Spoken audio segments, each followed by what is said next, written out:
بھارت کے اندر صحافت کرنا، آزادی اظہار رائے اور لوگوں کا باہمی طور پر ایک دوسرے کے ساتھ کوئی ڈسکشن کرنا، یہ بھی بغاوت ٹھہرا ہے جس پر بھارت کے اندر لوگ خوف و ہراس میں مبتلا ہیں۔ لیکن یہ خوف و ہراس سے ختم کرنا ہوگا اور مودی حکومت کے خاتمے کے لیے جو فیصلہ کن کارروائیاں ہیں وہ کرنا ہوں گی۔ اس کے علاوہ ناظرین کرام، ایمنسٹی انٹرنیشنل کے دفاتر کو سیل کر دیا گیا ہے بھارت کے اندر۔ ان پر الزام عائد کیا گیا ہے کہ وہ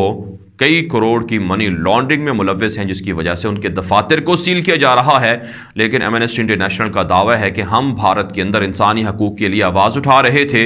اور بھارت کے اندر مظلوموں پر جو ظلم ہوتا ہے، مسلمانوں پر ظلم ہوتا ہے، دلت نسل کے ہندوؤں پر، اور مودی کے اور ہندو دہشت گردوں کے جو ظالمانہ اقدامات ہیں، ان پر آواز اٹھانے کی پاداش میں ہمیں بھارت کے اندر سے کام کرنے سے روک دیا گیا ہے۔ دنیا کی سب سے بڑی جو انسانی حقوق کی تنظیم ہے، اس کے دفاتر کو بند کرنا، یہ بھارت کی بدماشی اور بھارت کی جو ڈیموکریسی کی دشمنی ہے، جمہوریت دشمنی کی بڑی مثال ہے۔ اور اس سے واضح ہوتا ہے کہ مودی کتنا ظلم انسانی حقوق کی وائلیشن کے ساتھ ساتھ کر رہا ہے۔ آگے بڑھنے کا جو آج کی چوتھی بڑی خبر ہے، یہ بھی بھارت ہی سے ہے اور بھارت اور چائنا کے تعلقات کے حوالے سے ہے۔ ناظرین کرام، بھارتی فورسز دعویٰ کر رہی ہے کہ ایک نئی خطرناک جوائنٹ کمانڈو فورس بنائی جا رہی ہے جو پاکستان کے خلاف کام کرے گی، چائنا کے جو حملے ہیں، خطرات ہیں، ان کے خلاف مل کر لڑے گی۔ اس میں بھارت کی نیوی اور اسی طرح سے بھارت کی ایئر فورس کو شامل کیا جا رہا ہے۔ اس سے پہلے بھارت نے یہ دعویٰ کیا تھا کہ chairman joint chiefs of staff کا ایک عہدہ تخلیق ہونا چاہیے۔ اگرچہ سابق بھارتی آرمی چیف کو جنرل بپن راوت کو ایک بڑا عہدہ دیا گیا ہے اور انہیں ڈیفنس کا سربراہ بنایا گیا ہے، لیکن بہرحال اب بھی فوج کے اندر مزید تبدیلیاں اور چینجنگ ہو رہی ہیں۔ لیکن ان تبدیلیوں سے فائدہ بھارتی فوج کے اعلیٰ جرنیلوں کو ہو رہا ہے، ان کی پروموشن ہوتی ہے، ان کو الاؤنسز ملتے ہیں، لیکن عام جو فوجی ہیں وہ پریشان ہیں، وہ بغاوت پر اترے ہوئے ہیں کیونکہ مودی دہشت گرد نے چائنا کے سامنے سرنڈر کیا ہے۔ اب بھارتی میڈیا دعویٰ کر رہا ہے کہ ایک اور جو راؤنڈ ہے ڈس انگیجمنٹ کا وہ چائنا نے شروع کر رکھا ہے، اور جو بھاری بھر ہتھیار ہیں، جنگی ساز و سامان ہے اور ٹینک ہیں، فوجی گاڑیاں ہیں، انہیں چائنا نکال رہا ہے اور یہ بھارت کی بڑی فتح ہے۔ لیکن حقیقت یہ ہے کہ چائنا نے اپنے فوجیوں کو مکمل طور پر نہیں نکالا ہے، بھارت جھوٹا دعویٰ کر رہا ہے، بلکہ بھارت نے اہم اسٹریٹجک پوائنٹ چھوڑے ہیں اور چین کے فوجی تاحال برقرار ہیں اور چائنا ہی کو فائدہ ہو رہا ہے اور مودی سرنڈر کے خلاف بھارت کے اندر بغاوت پک رہی ہے۔ آگے بڑھنے کا جو آج کی پانچویں بڑی خبر ہے، یہ ناظرین کرام فرانس اسپین کے اندر مسلمانوں کے خلاف تشدد اور نفرت انگیز قوانین کے حوالے سے ہے۔ ایک تازہ خبر سامنے آ رہی ہے کہ فرانس کے اندر پارلیمنٹ میں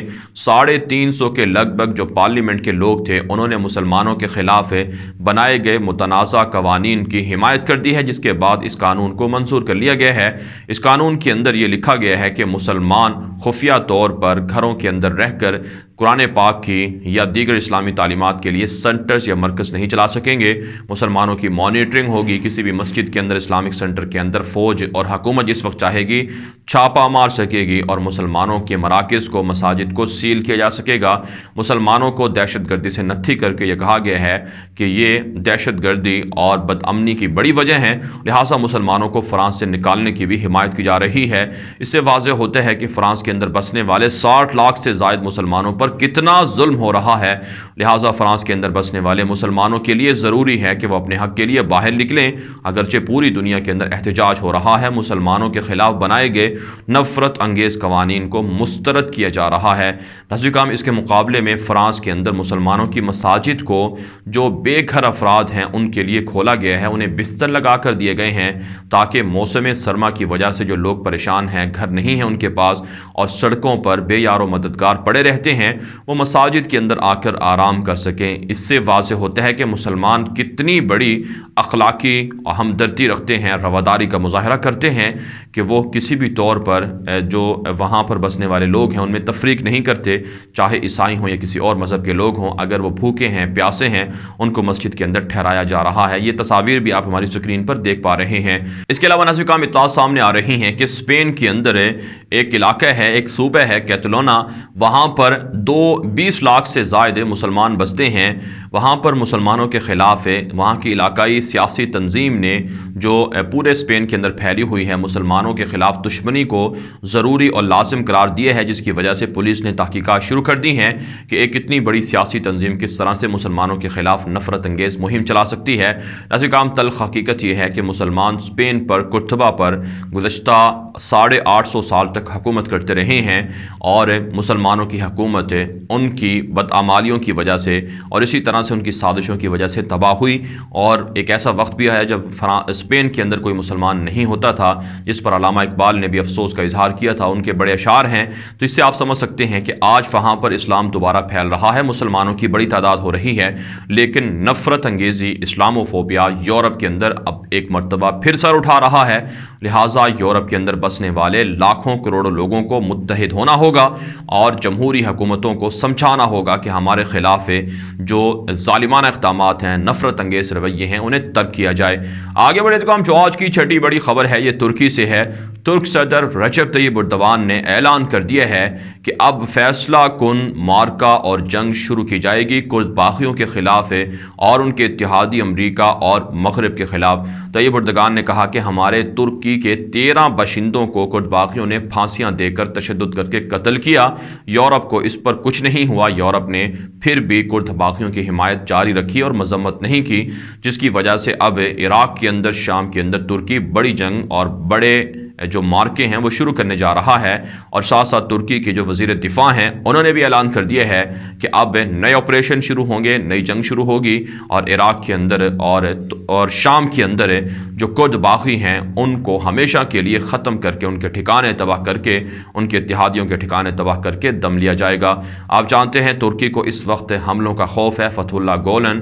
داعش کے کرندے، کرد باغی مسلسل ترکی کے اندر بدامنی پھیلانے کے لیے کوشاں ہیں، لیکن ترک فورسز کامیاب کارروائیاں کر کے انہیں شکست دے رہی ہیں۔ آگے بڑھنے کا جو آج کی 7ویں بڑی خبر ہے یہ ناصر کام سعودی عرب سے ہے۔ تازہ خبریں سامنے آ رہی ہیں کہ آج 7ویں روز بھی سعودی عرب پر حوثیوں نے میزائل حملے کیے ہیں۔ سعودی عرب کا علاقہ ہے خمیس مشید کا، جہاں پر ایئرپورٹ پر میزائل پھینکے گئے ہیں اور راکٹ حملے ہوئے ہیں، ڈرون طیاروں کے ذریعے سے میزائل مارنے کی کوشش کی گئی ہے۔ سعودی اتحاد کے جو سربراہ ہیں انہوں نے دعویٰ کیا ہے کہ ہم نے ان حملوں کو فضا میں ہی ناکام بنا دیا تھا، لیکن حوثی دعویٰ کر رہے ہیں کہ ان کے حملے کامیاب ٹھہرے ہیں۔ ساتھ ساتھ ناظرین کرام سعودی عرب کا العربیہ نیوز چینل دعویٰ کر رہا ہے کہ افریقی ممالک سے آنے والے ایک بحری جہاز کو پکڑا گیا ہے جس میں ایرانی ساختہ اسلحہ برآمد ہوا ہے، جو دراصل یمن کے حوثیوں کو فراہم کیا جا رہا تھا۔ اور اس کے علاوہ ناصرین کرام جو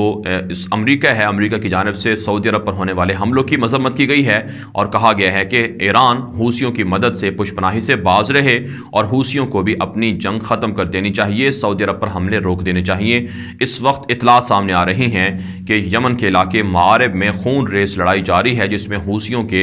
250 سے زائد کارندے مارے گئے ہیں اور سعودی اتحاد مسلسل بمباری کر کے حوثیوں کے ٹھکانے تباہ کر رہا ہے، اور حوثی بھی اس کے بدلے میں سعودی عرب کے ایئرپورٹس پر، سعودی عرب کے شہروں پر میزائل برسانے کی کوشش کر رہے ہیں۔ آگے بڑھنے کا جو آج کی 8ویں بڑی خبر ہے یہ ناصر کام اسرائیل اور لبنان سے ہے۔ تازہ خبریں سامنے آ رہی ہیں کہ اسرائیل کی غاصب درندہ یہودی فورسز نے 24 گھنٹے کے دوران 3000 سے زائد جو مقامات ہیں وہاں پر اپنے اہداف کو ٹارگٹ کرنے کی جنگی مشقوں میں کوشش کی ہے۔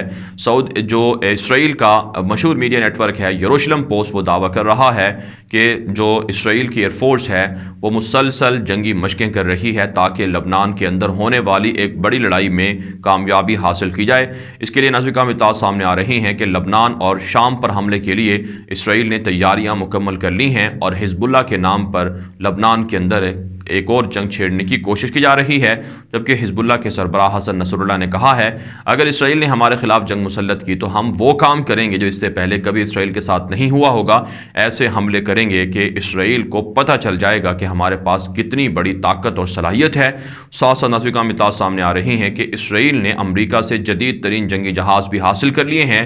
اور جلد نیتن یاہو سے جو بائیڈن فون پر بات چیت کرنے والے بھی ہیں، یہ اعلان بھی واشنگٹن کی جانب سے کر دیا گیا ہے۔ ہے، لیکن حقیقت یہ ہے کہ گریٹر اسرائیل کو بنانے کے لیے لبنان اور شام کو ہڑپ کرنا چاہتا ہے اسرائیل۔ اسی کے لیے ایک بڑی جنگ اب اسرائیل نے شروع کر رکھی ہے۔ آگے بڑھنے کو ہم جو آج کی 9ویں بڑی خبر ہے، یہ نہ صرف کام مصر سے اور اسی طرح سے عراق سے ہے۔ تازہ خبریں سامنے آ رہی ہیں کہ عراق کے اندر اربیل میں جو ایک فوجی اڈے پر مسافر ایئرپورٹ پر حملہ ہوا تھا، اس کے بعد نیٹو نے اپنی فوجیوں کی تعداد عراق میں 5000 کرنے کا اعلان کر دیا ہے۔ یعنی نیٹو مزید فوجیں عراق کے اندر اتارے گا تاکہ جو ایران اور ان کے ہم نوا مسلح تنظیموں کے حملے ہیں ان سے بچا جا سکے، اور امریکہ کی جانب سے بھی جو ایران کی مسلح پراکسی وار تنظیمیں ہیں ان کو دھمکیاں دی گئی ہیں کہ اب درست وقت میں امریکہ اس کا رد عمل دے گا، جس میں ایک امریکی فوجی ہلاک ہوا تھا اور 10 کے قریب لوگ زخمی ہوئے تھے۔ اور اس وقت عراق کے مختلف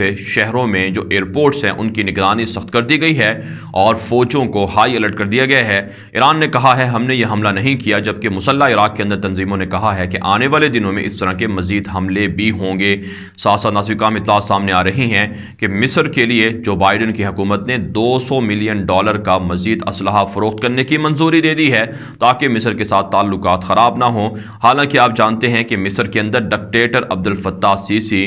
وہ زبردستی اسلحہ خرید کر لوگوں پر ظلم کر رہا ہے۔ اخوان المسلمین کے جو اسلام پسند لوگ ہیں انہیں جیلوں کے اندر ڈالا جا رہا ہے، لہٰذا اس ڈکٹیٹر کو اسلحہ فروخت کرنے کا مقصد لیبیا کے اندر خانہ جنگی کو پروموٹ کرنا ہے اور سوڈان اور ایتھوپیا کے خلاف تنازعات کو بھڑکانا ہے، اور ساتھ ساتھ ترکی کے خلاف مصر کو سپورٹ کیا جا رہا ہے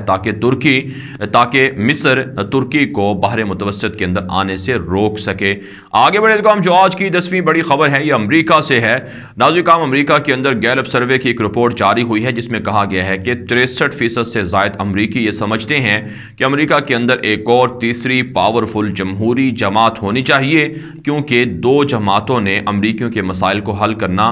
کرنے میں ناکامی ہوئی ہے۔ اب ان کی اجارہ داری ہے، اس اجارہ داری کو ختم کرنا ضروری ہے، اور ریپبلکن پارٹی ڈیموکریٹ پارٹی کے علاوہ بھی ایک تیسری جماعت ہونی چاہیے۔ اس کا مطلب یہ ہے کہ ڈونلڈ ٹرمپ کو یہ کہا جا رہا ہے کہ وہ تیسری جماعت بنائیں، اور امریکی جو کٹر قسم کے نسل پرست ہیں وہ اس جماعت میں شامل ہوں گے، اور ہو سکتا ہے کہ یہ نسل پرست جماعت آ جائے اگر ٹرمپ کو الیکشن میں 2024 کے الیکشن میں ٹکٹ نہ دیا گیا۔ ساتھ ساتھ ناظرین اطلاعات سامنے آ رہی ہیں کہ ڈونلڈ ٹرمپ نے ابھی سے اپنی الیکشن کی تیاریاں شروع کر دی ہیں۔ ایک رپورٹ میں انکشاف ہوا ہے کہ 2024 کے انتخاب کے لیے جو